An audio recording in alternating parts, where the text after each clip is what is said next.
Hello and welcome to Breezy Chatter. Today I'm going to be talking about Married at First Sight, Season 14, Episode 6, Dark Side of the Honeymoon. So it looks like this episode was the Chris and Alyssa show. So I'm going to talk briefly about the other couples and then talk a little more about Chris and Alyssa. So it looks like Noy and Steve went out to see a waterfall, and they sort of had a trust building exercise because Steve wanted to show Noy how to float. And although Noy had her reservation, she didn't really want to do it. She went along with it, and it was a good experience for both of them. But Steve would have felt better if Noy wasn't so resistant. He said he really wants to be married to someone who wants to go on all these adventures with him.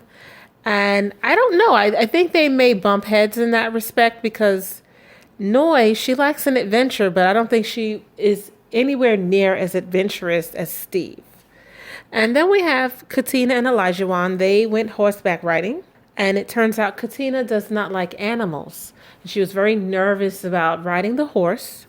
Elijah, he was excited. He couldn't wait. And although Elijah did his best to calm Katina down, he did not appreciate Katina complaining throughout the excursion. And he sort of said that she was draining the positive energy from him. And he said he can only be with an adventurous person. He won't stop his life because his wife is not comfortable. What he's learned about her is that when she's nervous about something, her first instinct is to stop. And she said, well, you need to be able to discern when you should keep pushing me and when you should say, okay, that's enough. I'm not going to push any further. He sort of made it seem like, oh, he would know when she'd had enough. And being that they are strangers, he does not know when she's had enough. And I think she had enough when she was on the horse. And I don't think he cared too much about that. Elijah is coming off as very selfish. He wants to have his adventures, and he doesn't want anyone bringing him down when he wants to have a good time. I don't like the fact that he's saying that although she's not comfortable, he doesn't care. He's going to push her anyway, just so that he can have his good time. It should remind Katina of their wedding day and when they were having the reception, and his brother said that he likes to mold his women to what he wants. This is a part of that, him pushing her to do things. Even though she's stressed out and she's not comfortable, he's going to push her anyway. So they are going to lock horns, and I'm just looking forward to seeing how Katina handles herself with Elijah because he is a handful and a half. And then we have Mark and Lindsey. They were able to look past their argument, and they were talking about kids. They talked about religion. And it turns out that Mark has an apartment situation back in Boston. His landlord, who was present at his wedding, has changed the terms on his lease, and now cats are no longer allowed. And there's also a bedbug issue at Mark's apartment. And Lindsey, she's being really supportive of Mark. She's telling him that he can just move in with her, and she's telling him that he should just bring the things that are the most important to him and leave the rest. But with a bedbug situation, I don't think you should be bringing much of anything. Maybe some important documents, that's about it. But furniture, clothing, all that stuff, you don't know what's in those things, what's hiding in there. And all you're doing is bringing it from one place to another. So I think Mark should be thinking about throwing away his things and starting over. Jasmine and Michael we saw briefly with Katina and Elijah. And the conversation to me wasn't all that deep. They were just saying how they realize that they have a lot in common and they totally understand why the experts match them. That's a couple that's not going to work out. This episode is predominantly about Chris and Alyssa. We start by seeing Chris, and he's saying that Alyssa has been distant and she wants to put on a show for the cameras. But once the cameras are off, she wants nothing to do with him. Alyssa says she's trying to keep her head up and she's trying to stay in the game. And we also see Pastor Cal, and he says that the experts have been watching Alyssa and Chris closely, and they feel it's best that they engage in activities. So they are playing tennis, and they're very competitive. That I can say about the both of them. But after tennis, they decided to have a sit down and talk. Alyssa wanted to know how Chris felt about the apartment situation because she wants to have the Married at First Sight experience. She wants to continue to have a relationship and bond with the girls, but she doesn't want to live in an apartment with him. And Chris said, well, I want to live in the apartment and you're welcome to live in the apartment too. And she didn't like that because it's not going to be because he didn't want her there. It's going to be because she didn't want to be there. And once he said that, she was sort of upset and she stopped the conversation and she went and spoke to the producers. And she's telling them that she doesn't understand why she can't have the Married at First Sight experience while being separated from Chris. So it seems like Alyssa wants a situation that is married but separated at first sight. And that's not the name of the show. And one of the producers or camera crew, I don't know who these people were, but one of the guys did say, well, this is not single at first sight, this is married at first sight.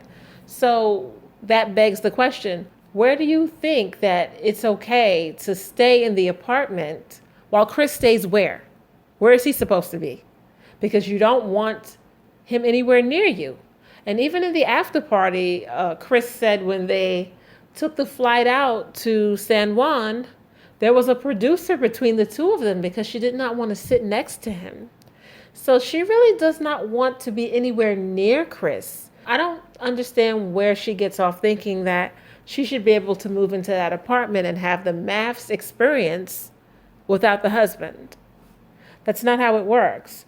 It appears that Chris and Alyssa try to revisit this conversation over and over again about once the honeymoon is over, because this is day 5 and it's time to go to the apartments. What are we going to do? And Chris is telling her either we're all in or all out. What Alyssa would like is if Chris would join forces with her in saying that the experts screwed them. And Chris doesn't want to do that. And every time Chris vocalizes that he's perfectly fine sharing an apartment with her, he's perfectly fine trying to make the marriage work, he's perfectly fine putting in the effort, but he just needs to know that he's going to get that same effort from her, she gets upset because the conversation always makes it seem like Alyssa is being the person who is difficult. She's giving him a hard time. And that is the truth. That's just the truth of the matter. It seems like he's been very calm. He's been very diplomatic about the whole situation. And Alyssa is just calling him names. She's saying that he's aggressive. The man is just moving his arms around. What's the big deal? You would think he was trying to attack someone. He wasn't even looking at Alyssa, and she's looking at him, saying that he's aggressive. He was talking to one of the cameramen, and it looked like he was showing him something, and he was using his arms, and she was saying that he was being aggressive. So what I think Alyssa is trying to do is create a false narrative about Chris, and she's trying to paint him in a negative light because she feels that Chris has painted her in a negative light. But he really hasn't. He's really just been having conversations with her and telling her where he stands in their marriage. The problem with Alyssa is that she's not willing to play the game and get along with Chris so that she can enjoy time with the ladies, so that she can enjoy the apartment. She's not willing to do those things with Chris the way Mirla did with Gil. Mirla didn't like Gil from word go, but she played along, she played nice, and she stayed till the 8 weeks. She said, yeah, I want to be with him, and then after the show, no, I don't want to. But she knew from word go she didn't want to be with him. But she played along, and she got the benefits of bonding with the people that were there. And when it was all said and done, she got rid of Gil. Alyssa is not willing to play the game. She's not willing to play nice. She wants nothing to do with Chris. And she's made that abundantly clear to everyone and anyone who will listen. So with that said, you've forfeit or you've ruined your chances to continue to be on the show for the duration. If you can't even stand to be next to Chris, how can they film? What will they film? And what is this going to be about, really? I mean, Alyssa needs to cut her losses. It's over. Even Chris's mom told him he should cut his losses. There's no point in trying to make something out of nothing. This week was okay. It wasn't anything that we haven't already seen, especially since most of it was the Chris and Alyssa show. And Alyssa trying her best to play the victim and trying her best to make Chris out to be the villain. And that is my commentary. If you liked it, hit like, subscribe, and leave comments. Thank you for your time. Until next time, ta ta.